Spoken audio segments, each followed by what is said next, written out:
Bonjour à tous, j'espère que vous allez bien. Bienvenue dans cette nouvelle idée lecture avec aujourd'hui une bande dessinée format un peu BD, manga, c'est entre les deux, on va dire c'est un hybride.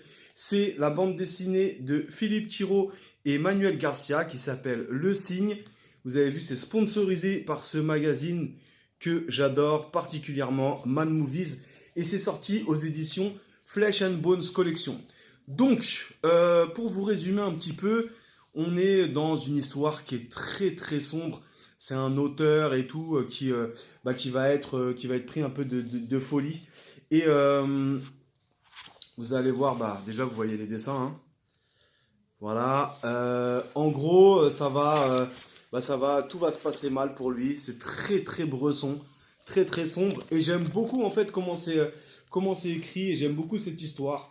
Donc voilà, je vous montre quelques vignettes. Voilà, comme vous avez pu voir, c'est assez violent. Et je vais vous lire la quatrième de couverture.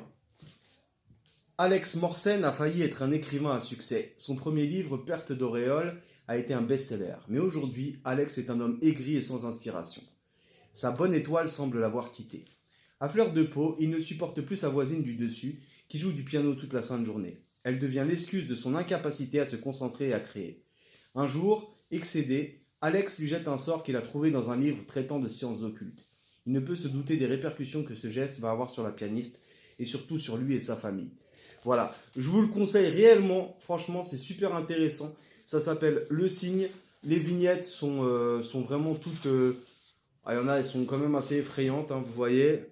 Euh, des fois on est proche, alors je vais dire peut-être des énormités en vous disant cela, mais moi j'ai trouvé en fait que des fois on est proche de Junji Ito, que j'aime beaucoup au niveau manga d'horreur parce que déjà de base moi j'aime beaucoup l'horreur et je suis intéressé par tout ce qui a trait à l'horreur et au paranormal et je trouve qu'il y a des visages, des expressions qui me font penser un peu à Junji Ito ou à Philippe Forster pour ceux qui connaissent pas.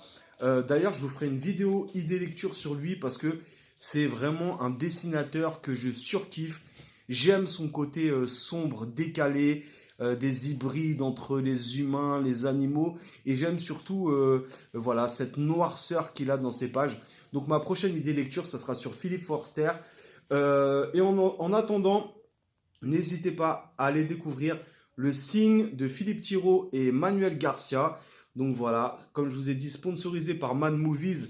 Forcément, s'il y a la petite étiquette Man Movies, moi perso, pour moi en tout cas, c'est un gage de qualité. Et je vous invite à aller découvrir cette histoire qui est tout en noir et blanc et qui est très très sombre, très très sombre, très très horrible, avec de sacrés moments de terreur. Voilà. Je vous dis à très très bientôt et retrouvez-moi dans une prochaine idée lecture consacrée à une jeune autrice, une jeune auteure qui est originaire de Guinée. À bientôt!